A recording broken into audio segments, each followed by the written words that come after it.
En 1964, el semanario Marcha publicó un texto del maestro Julio Castro que dice lo siguiente: la enseñanza es naturalmente conservadora. Sus procesos de renovación abarcan largos y desiguales periodos y generalmente solo afectan a sectores de una totalidad más compleja, característica que en un país quieto, como el nuestro, hace que las transformaciones que en ella se operen resulten poco menos que imperceptibles. Los adultos tratan de que los jóvenes sean a su imagen y semejanza. La educación en la que nos formamos es hija directa de la que recibieron nuestros padres. En educación no hay revoluciones autónomas. Aquí, en el Uruguay, las transformaciones educativas han ido rodando unas sobre otras.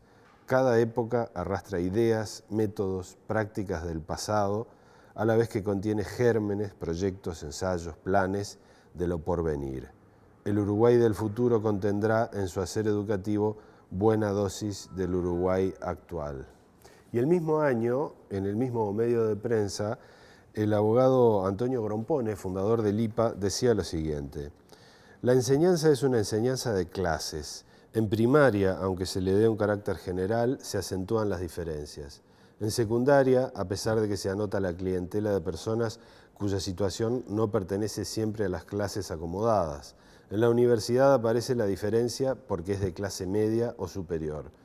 Y la Universidad del Trabajo no atrae a los adolescentes, ni siquiera tienen interés en adquirir una habilidad manual.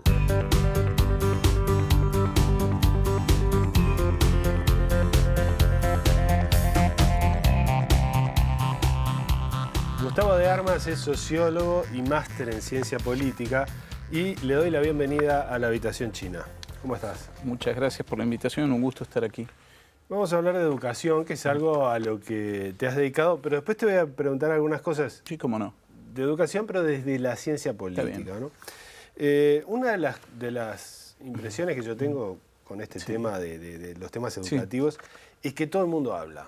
Todo el mundo, todos nos sentimos con derecho a hablar y de pronto no tenemos suficiente información, ¿no? Tenemos la experiencia vivida. ¿No te parece que habría que empezar a tratar de reclamar que el que abra la boca por lo menos lo diga desde algún lugar claro? Sí, sí. Además, es cierto que tú decís, educación en los últimos 3, 4 años ha ocupado un lugar central en la agenda política, en la agenda de los medios de comunicación, en la opinión pública. Yo creo que si alguien se toma el trabajo, por ejemplo, de seguir los titulares de alguno de los medios de prensa más reconocidos de Uruguay, va a encontrar prácticamente, no sé si todos los días, pero todas las semanas alguna noticia en los titulares sobre educación. No quiero nombrar ningún periódico en particular, pero yo creo que esto se podría corroborar. Y no necesariamente hay una masa crítica de conocimiento tan sólida como para respaldar algunas de las afirmaciones que se hacen. Por otro lado, en educación, tal vez como en el fútbol, educación forma parte en el imaginario de esas piezas de las cuales Uruguay siempre se ha sentido orgulloso. Una seña de identidad, el país más educado de la región, la Atenas del Plata, todo eso que durante décadas, sobre todo en el siglo XX, se fue transmitiendo generación tras generación, así como en el fútbol ocurría otro tanto. Y entonces cuando la educación está en debate, muchas veces se apela a ideas o a imágenes que están más cerca del mito que de una descripción relativamente objetiva de la educación uruguaya a lo largo del siglo XX. Por ejemplo, un mito. Bueno, un mito es que algo que seguramente hemos escuchado en más de una oportunidad. La educación secundaria, cuando yo era joven, personas de 50, 60 o más años de edad, la educación secundaria era una educación de muy alta calidad, los docentes trabajaban en pequeños grupos y era una educación democrática donde en el aula estaba el hijo del panadero, del zapatero y el hijo del profesor. O, por ejemplo, la educación en Uruguay era casi exclusivamente pública. Todo esto cuando uno va a la evidencia empírica se desploma rápidamente. primero, la educación media, por ejemplo, en Uruguay, o más concretamente la educación secundaria, recién se comenzó a convertir en una educación de acceso masivo en la década del 60, 70 del siglo pasado. O sea, es un fenómeno de los últimos 50 años, la expansión de la matrícula de la educación media en general y de la secundaria en particular. Para simplificarlo, diría, a partir de la década del 60 comienza a llegar masivamente a la educación media de Uruguay las clases medias. Y recién a partir de la década del 80 comienza a llegar a la educación media o secundaria en particular los estudiantes que provienen de los estratos de más bajos ingresos. Entonces la educación de comienzos del siglo pasado, del siglo XX, cuando fue concebida, diseñada la educación secundaria, era una educación de élites. Claro. Podría ser muy buena. Podría de hecho, ser los excelente. liceos de los años 50 por supuesto, seguramente eran muy buenos. Por supuesto. Y yendo más atrás, cuando se funda el Instituto Alfredo Vázquez Acevedo, el IAVA, estamos hablando, si no recuerdo mal, 1911, bueno, IAVA era la antesala de la universidad, era el único instituto de preparatorio de Montevideo, dependía de hecho de la sección secundaria de la Universidad de la República.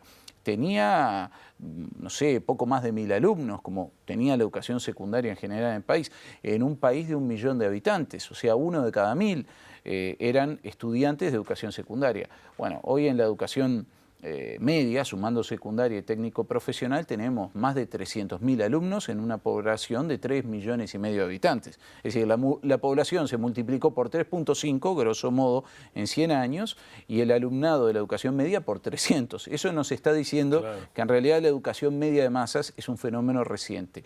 Y cuando se dice, bueno, la educación uruguaya era predominantemente pública, bueno, en los años 60, cuando el sector educación de la CIDE, comandado por Enrique Iglesias, elabora el primer diagnóstico sobre la situación de la educación en Uruguay, hay un cuadro en ese informe comparativo donde se muestran a distintos países de la región de América Latina y el Caribe el porcentaje del alumnado que asistía a la educación privada. Uruguay es uno de los más altos de la región junto a Chile. Muchos otros países de la región eran más públicos o el peso del alumnado que asistía a instituciones educativas públicas era mayor como porcentaje que en Uruguay. Y así uno podría comenzar a desmitificar muchas de esas ideas. Dicho todo esto, es muy probable que en términos relativos Uruguay en un ranking educativo, si lo pudiésemos construir, ocupaba una posición más privilegiada 50 años atrás. Bueno, el informe de la CIDE comparaba todo el tiempo, o Uruguay se comparaba, pretendía compararse con Francia en términos de cuáles son los desafíos de la educación. Por lo tanto, es probable que en términos relativos, en el ranking FIFA de la educación, si se pudiese construir, Uruguay estaba más alto en los años 50 y 60 que lo que está hoy en día.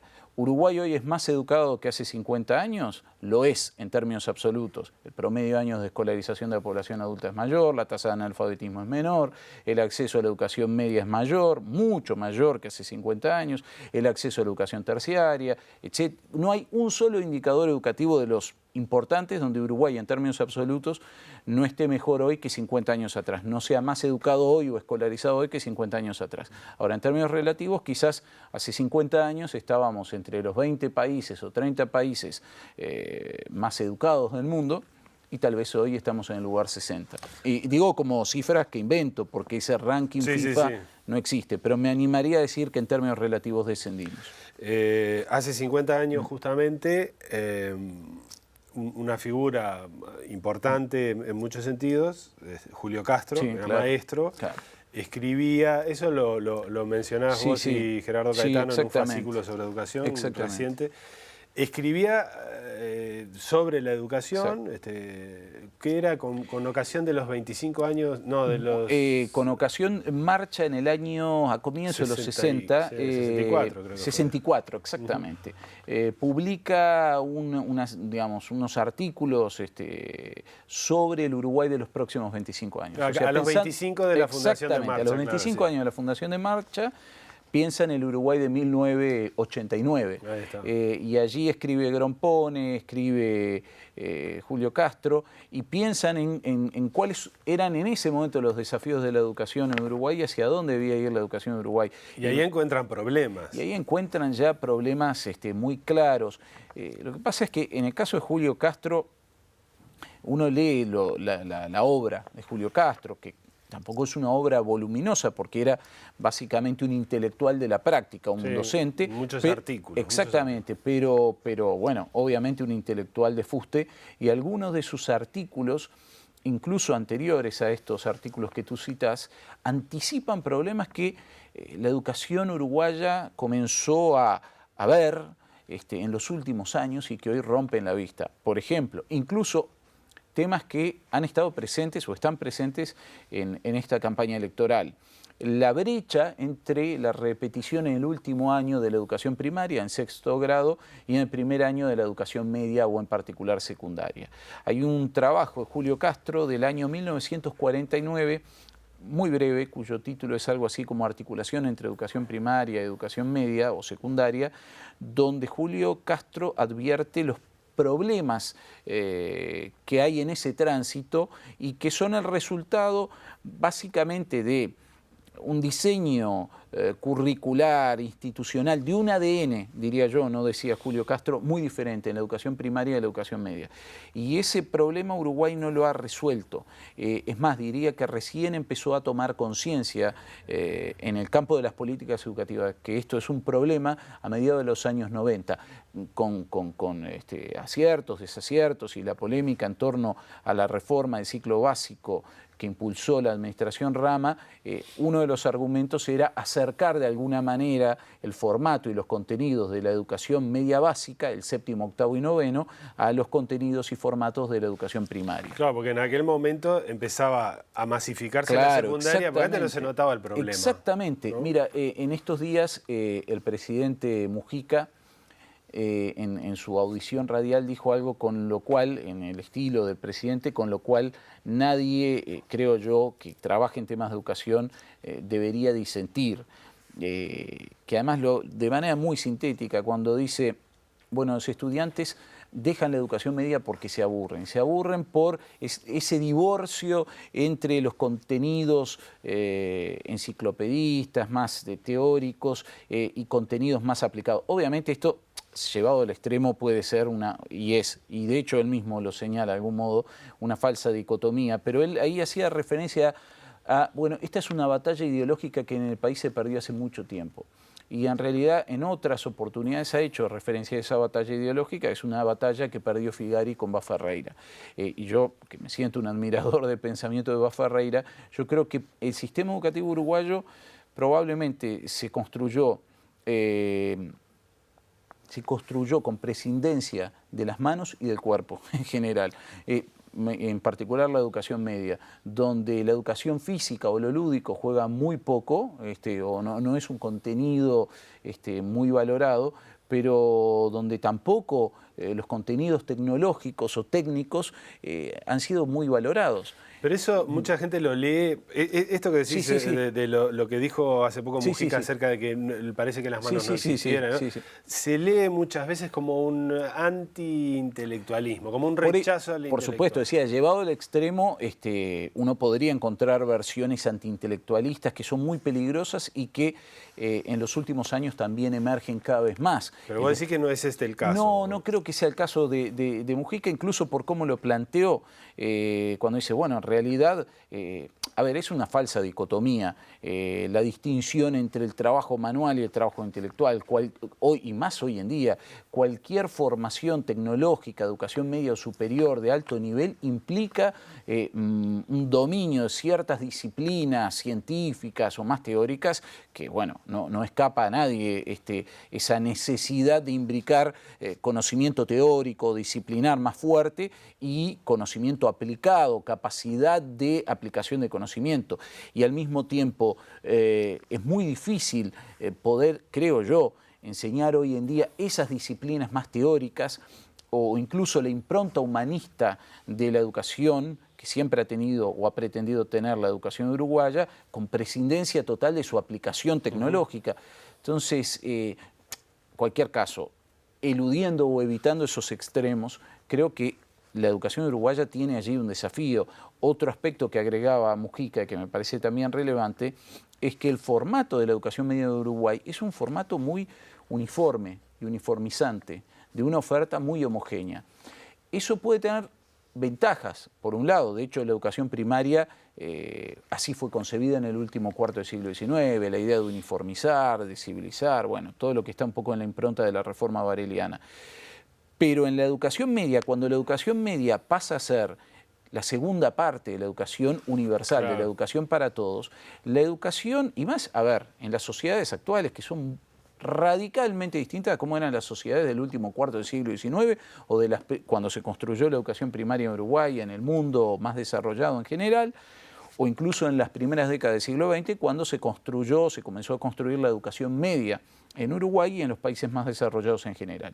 Bueno, en 100 años las sociedades han cambiado radicalmente, son mucho más diversas, tienen diversos clivajes de estratificación, por lo tanto, si un sistema educativo pretende ser universal, pretende abarcar a todos, contener a todos, poder desarrollar las capacidades y las potencialidades que todos tenemos, potencialmente, valga la redundancia, bueno, tiene que ser un sistema que apueste mucho más a la diversidad en términos de contenido, formatos, prácticas, que a la homogeneidad. Y yo creo que allí sí, la educación media en Uruguay falla.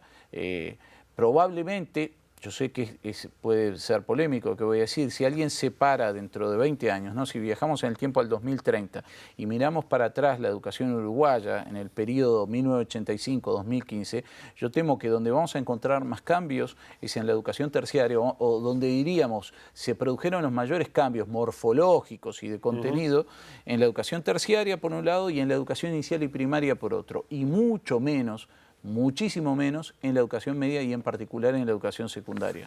Te invito a hacer una pausa y hablar un poquitito de ya meternos un poco en cuáles son los problemas, cómo se pueden observar y si sirven para algo, por ejemplo, las pruebas PISA. Las pruebas PISA, sí. A la vuelta de la pausa.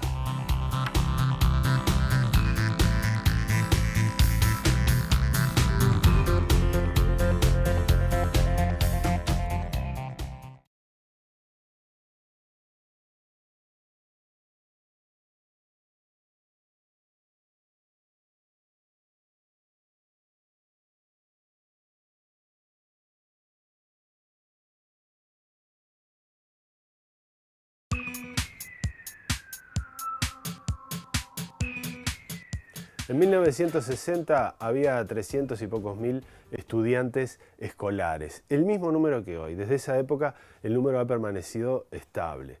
En los 60 había 90.000 estudiantes de secundaria y hoy hay 300 y algo de mil, más o menos la misma cantidad que los alumnos escolares. Con la educación terciaria pasó algo mucho más dramático. En el 60 había 15.000 estudiantes en la Universidad de la República y hoy hay más de 110.000, sin contar con otros lugares de educación terciaria. Esa masificación seguramente produjo cambios en la calidad de la enseñanza o en el rendimiento de los estudiantes.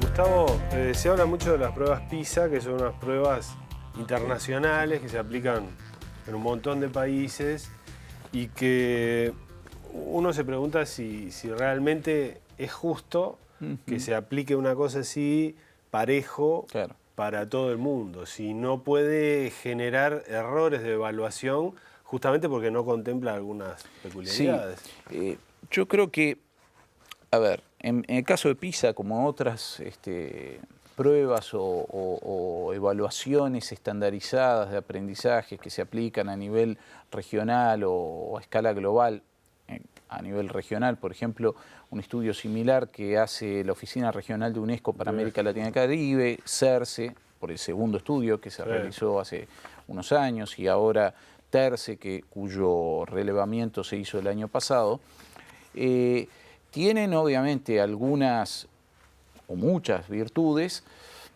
tienen utilidades y tienen límites. Lo que estoy diciendo es obvio, pero es bueno, creo, señalarlo. ¿Para qué sirven, por ejemplo, PISA? Bueno, sirve para determinar si en un sistema educativo, a una edad determinada, 15 años de edad, cuando se supone que un estudiante ha transitado ya unos cuantos años por la educación básica, primaria, posprimaria, entre estudiantes de esa edad que están en programas de educación postprimaria, independientemente del grado en el que se encuentran, han logrado desarrollar un conjunto de competencias cognitivas básicas que tienen que ver con la lectura, la comprensión de un texto, cierto dominio lógico-matemático, cierto conocimiento científico. Y esa idea de competencias, no de competencia en el sentido de competición, de carrera, sino de habilidades. Yo creo que PISA sirve para eso, no da una evaluación global de todas las competencias de tipo cognitivo que un sistema educativo debería desarrollar. Da solo algunas, que son probablemente de las más importantes, pero da solo algunas. Y de hecho, como decía, evalúa ciencias, evalúa matemática, evalúa lectura. Hay otras competencias cognitivas que probablemente escapan a esas áreas de competencias o de aprendizajes que PISA no evalúa y donde, como quedan oscurecidas o no están presentes en los resultados de evaluación, quizás allí el desempeño de un sistema educativo de un país y la ordenación entre países podría variar. Pero además, un sistema educativo, además de desarrollar esas competencias, hace muchas otras cosas, claro, por las cuales los sistemas educativos existen. Y no hay que perder ese sentido histórico de los sistemas educativos. Los sistemas educativos no solo se crearon para enseñar a las personas a leer, escribir, cierto dominio matemático, aritmético, científico. Los sistemas educativos también se crearon para transmitir un conjunto de valores, actitudes, preferencias, es decir, aquello que uno podría decir son habilidades socioemocionales que nos permiten vivir en sociedad, trabajar, también son más que importantes, por cierto, para la inserción en el mercado laboral de un joven o de un adulto. Bueno, todo esto no está medido por PISA y yo creo que obviamente para evaluar la calidad de un sistema educativo es importante contar con estos datos. ¿Y esas evaluaciones están disponibles?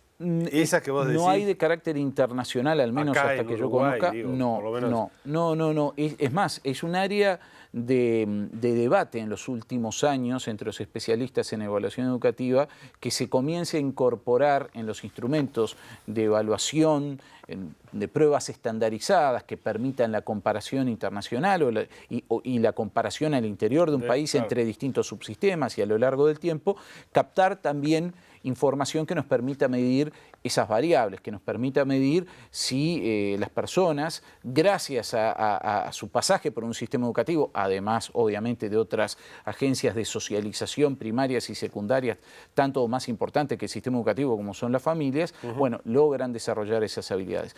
Y diría, en tercer lugar, que tampoco evaluaríamos con ese instrumento ideal que captaría estos dos campos de habilidades cognitivas y socioemocionales, los sistemas educativos también fueron pensados para transmitir un legado cultural. Supone un sistema educativo, supone que tenemos también la obligación como humanidad o sociedad de transmitirle a la generación siguiente un legado cultural que a nosotros nos transmitieron. O sea, nosotros tuvimos el privilegio de que nos transmitieran un legado que es patrimonio intangible y que no pertenece a ninguna generación. ¿Qué pasaría si ese patrimonio cultural en un momento se interrumpe su transmisión? Sería fatídico, porque eso es lo que nos define como colectivo, lo que nos da señal de identidad, señas de identidad. Entonces yo creo que un sistema educativo es mucho más que matemática y lectura. Dicho esto, como algún colega chileno ha dicho alguna vez, bueno, pero si alguien no lee bien, si alguien no comprende bien un texto, si alguien no tiene cierto dominio lógico, matemático, científico, difícilmente pueda ser un buen ciudadano o difícilmente puede apreciar ese legado cultural. O sea, que es como las pruebas PISA serían una cosa bastante horrible porque... Claro. Permiten saber que estamos mal, pero no nos aseguran que estamos bien si salen bien los resultados. Muy buena observación. Yo lo que agregaría es, las pruebas PISA permiten que comprobemos que estamos mal en esto. En eso, ahí está. Pero si estamos bien en eso, tampoco... Tampoco lo captamos. Yo creo que estamos obligados cada vez más a esforzarnos por tener buenos instrumentos con evidencia empírica que nos den una evaluación más global, más integral, de la performance de un sistema educativo. No tanto por el ranking o la ordenación, yo creo que ese es otro de los problemas. que hoy comentábamos más temprano también, no solo que a veces el debate educativo y en otros campos no es un debate informado, es decir, no es un debate que esté formado desde adentro con evidencia empírica, sino que muchas veces se presta a lecturas maniqueas o a conclusiones muy maniqueas y a fetichizar algunos indicadores.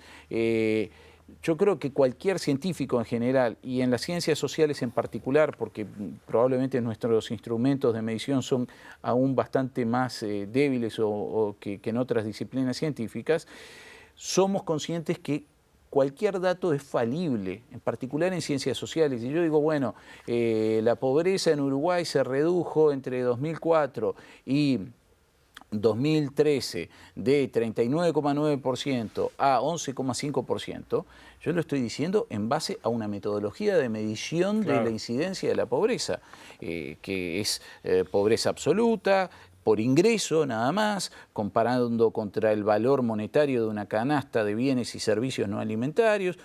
No estoy midiendo pobreza como la miden los países desarrollados. Además, en general, claro, todos esos indicadores son instrumentos muy técnicos. Totalmente. Que a veces yo miro una cifra, me impresiona y no entiendo lo que realmente hay ahí. Y esto es casi como una enseñanza, una advertencia epistemológica, que no podemos confundir el dato con el fenómeno que pretendemos medir. Pero el dato es como... ni hablar. Yo saco una fotografía de ese bicho que está allí afuera, pero ese bicho que está allí afuera no es la fotografía, es un bicho que está allí afuera. Entonces, eso pasa con Finlandia. Totalmente. A mí me parece, Finlandia tiene unos grandes indicadores. Sí. Yo, que no se enojen los finlandeses, pero me gusta Sibelius, Kaurismäki, todo bien. Pero porque tengan éxito poniendo plantas de celulosa, no quiere decir que sea una sociedad ideal a la que tengamos que tratar de superar en esos indicadores. Por supuesto, pero además...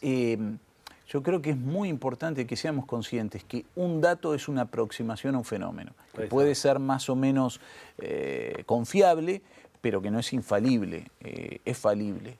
Claro. Cualquier indicador, Producto Interno Bruto, per cápita, índice de desarrollo humano, incidencia de la pobreza, autoidentificación ideológica, nivel de competencias en lectura, son instrumentos de captación de información que se sintetizan en una definición operativa del concepto llamada variable. Claro. Aunque esto suene muy técnico, lo que estoy diciendo es, bueno, y además, cuanto más complejo es lo que yo quiero medir, bueno, mayor es la distancia entre la fotografía, potencialmente, la distancia y la posible distorsión entre la fotografía y la realidad. Si yo quiero medir, y los economistas en los últimos años están trabajando en estos temas, la felicidad, hay economistas que se han especializado en temas de felicidad, índices de felicidad, bueno, no digo que no se pueda hacer o que no valga la pena el esfuerzo, lo que digo es que hay cosas más sencillas de medir. Yo digo, bueno, la edad de las personas, bueno, podemos medir en años, en días, aunque se puede discutir mucho al respecto, pero si yo quiero medir un intangible, como es la confianza en un mercado, la felicidad, el apoyo a la democracia, entonces yo creo que esa es casi una obligación de los cientistas sociales, decirle a la gente, bueno, cuidado, no confunda el dato con la realidad. El dato es una aproximación. Claro. Bien, yo creo que lo mejor que podemos hacer es ir ahora a la pausa, porque yo quería que entráramos en evaluar en concreto algunas cosas de la educación. Si empezamos ahora, no hacemos mala pausa. Está bien. Así que a la vuelta.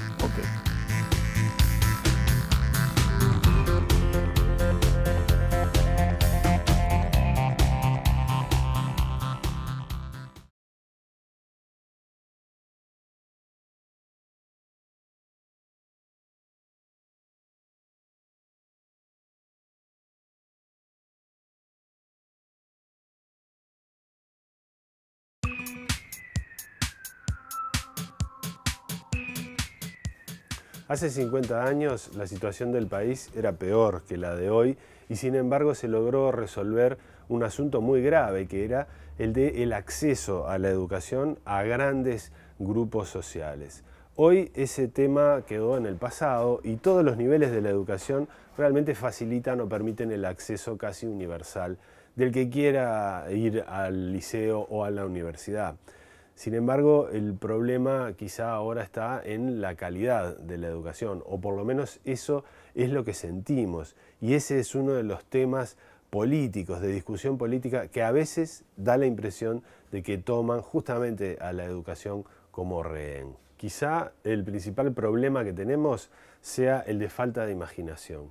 Si no logramos imaginar qué país queremos para dentro de 20, 30 o 50 años, es difícil que podamos planificar o generar una educación hoy para cumplir con esa necesidad del futuro. Muchas veces, Gustavo, las propias autoridades de los organismos especializados o de los gobiernos, un poco ansiosas por tratar de neutralizar algunas críticas que parecen injustas, se apuran a sacar conclusiones. A mí lo del plan Ceibal me parece que es un caso así, que fue un plan absolutamente eficiente para cerrar la brecha digital. Se logró, yo creo que sí. Ahora, digamos, es realmente muy difícil que alguien no pueda tener acceso a ese medio, es decir, tanto a la máquina como a Internet. Pero eso probablemente no sea un acto de educación, no sea un cambio educativo el dar una herramienta. Pero bueno, cuando se quiere tratar de decir, no, pero el plan Ceibal no sirvió, pero sí sirvió porque es lo importante educativo. Entonces empezamos a discutir como siempre por un costado equivocado. Sí, yo creo que, bueno, obviamente el debate sobre el plan Ceibal es un debate muy entendible porque de algún modo es una transformación en la vida del sistema educativo, o sea, aparece alguien nuevo, o sea, ya no son solo los docentes y los alumnos, sino que aparece un dispositivo tecnológico que está allí omnipresente, ¿no? Está en el aula todo el tiempo, está en las escuelas, está en las calles, vemos a los niños con sus ceibalitas, y en un sistema educativo que ha cambiado lentamente en las últimas décadas, no digo que no ha cambiado, ni que el ritmo de cambio sea homogéneo en todos los subsistemas o niveles, ha habido subsistemas donde quizás el ritmo de cambio ha sido mayor. Bueno, la aparición de un cambio muy tangible y visible genera debate.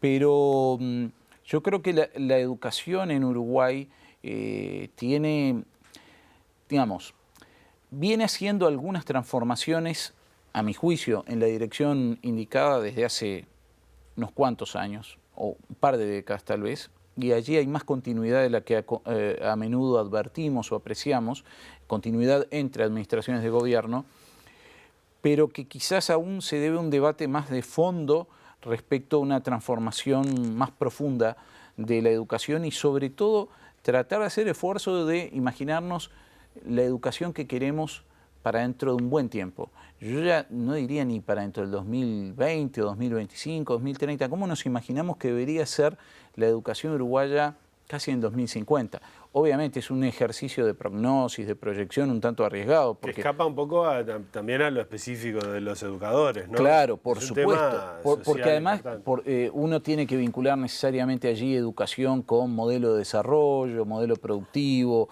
el tipo de sociedad que queremos, de estructura social, de cohesión social. Y otra cosa, ¿no habría que empezar a cambiar desde arriba algunas cosas? Desde arriba me refiero a los niveles terciarios. Puede ser, sí. No tienen que ser mucho más hábiles y mucho más capaces o solventes los docentes que se van a encontrar con una situación mucho más complicada que hace 50 años. O que hace 15. O que hace 15. Pero digo, los recuerdos que tenemos siempre están asociados a una cara. Claro. Un buen maestro, un mal maestro, un buen profesor. Incluso si los planes no son muy buenos, si los profesores son buenos... Sin duda. ¿No? Sin duda. Y yo creo que ahí es, cuando tú haces referencia a los docentes, recuperás algo que es un intangible de la educación. Yo a veces pienso, claro, estamos tan metidos en un debate muy concreto sobre educación, ¿no? Alguien ha dicho, bueno, debatimos sobre ladrillos, y es cierto, sobre todo a comienzo de año, cuántas obras hicieron, esto, lo otro, los edificios están en malas o buenas condiciones. A lo sumo levantamos la mira para discutir sobre aspectos de formato, de currículum, de contenido, de instrumentos de evaluación, pero a veces perdemos de vista el sentido de la educación, el sentido casi antropológico de educación. la educación es un bicho moderno, o sea, no es que estamos hablando de algo que existe hace... La educación, digamos, como una práctica organizada socialmente y sobre todo en el siglo XX desde el Estado, desde instituciones públicas fundamentalmente, es un bicho de la modernidad y es un bicho que tiene mucho de civilización. Pensemos que, para ponerlo esto, tratar de aterrizarlo, todos los días en Uruguay, grosso modo, 1 millón de personas va a ir a algún aula, ¿no? Entre niñitos de 0 a 2 años, niños de 3 a 5 años, 6 a 11 años, 12 a 17 años, educación terciaria, educación adulto. Es decir, 1 de cada 3 uruguayos está haciendo, aunque suene un poco metafórico, está participando en una suerte de comunión, ¿no? Masiva. Y la educación es casi el último ámbito donde la sociedad actúa como tal. Quiero decir, donde se propone actuar como tal, donde dice, bueno, acá hay un set de contenidos, de valores que queremos transmitir como sociedad. Eso a mí me parece de un valor ético, pero innegociable. O sea, para mí es, en esencia, la civilización es eso, actuar como sociedad. Yo escuchaba hace poco un maestro, José Pedro Mir, que decía, recordaba, yo no la leí, pero alguna vez escuché esa cita, decir, creo que alguno de los clásicos de la escuela crítica de Frankfurt, creo que Teodoro Adorno, que decía, los sistemas educativos existen para que Auschwitz no se repita. Y a mí me parece, pero hiper conmovedor eso, porque uno piensa lo que fue Auschwitz, claro, ¿no? El grado de barbarie inconcebible que alguien se proponga exterminar a un colectivo, y que la educación tiene que ser una barrera a eso. ¿Y cómo hace una barrera a eso? Y lo hace básicamente transmitiendo un set de valores, etcétera, etcétera.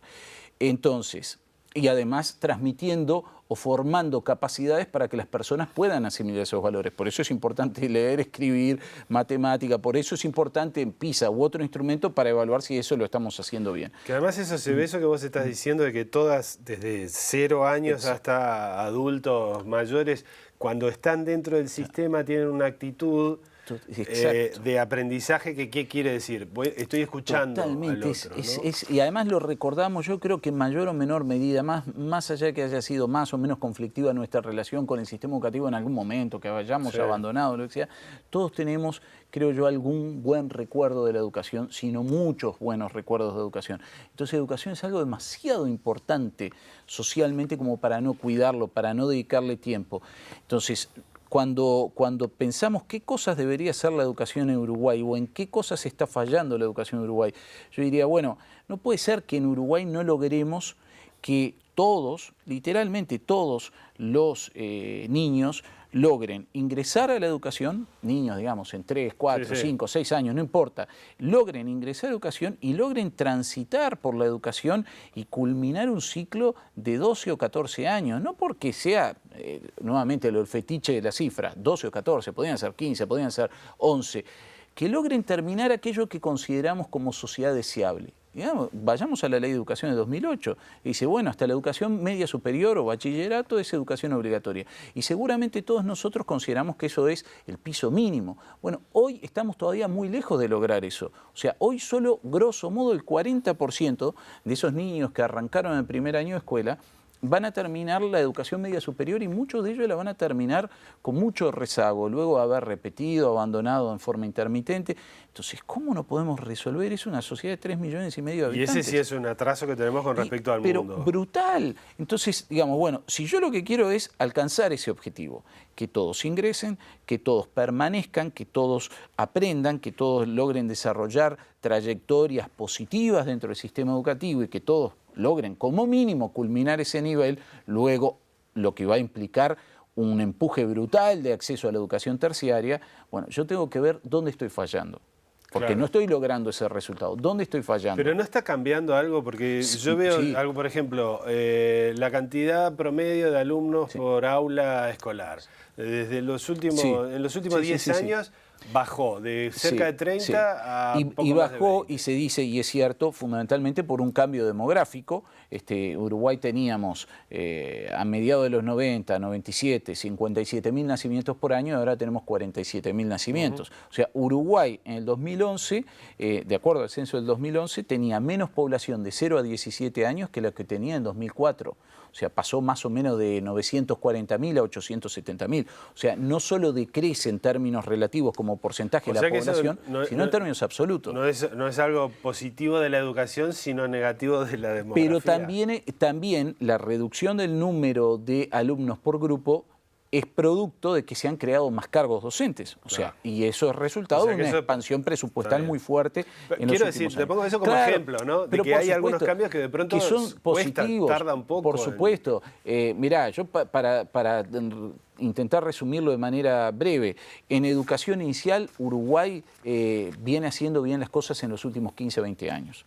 Expansión de la educación inicial, inversión en educación inicial. De hecho, Uruguay tiene tasas de acceso a educación inicial 3, 4 y 5 años de edad, que son las más altas de América Latina y el Caribe, que lo ubican en un punto muy similar a un país de Europa.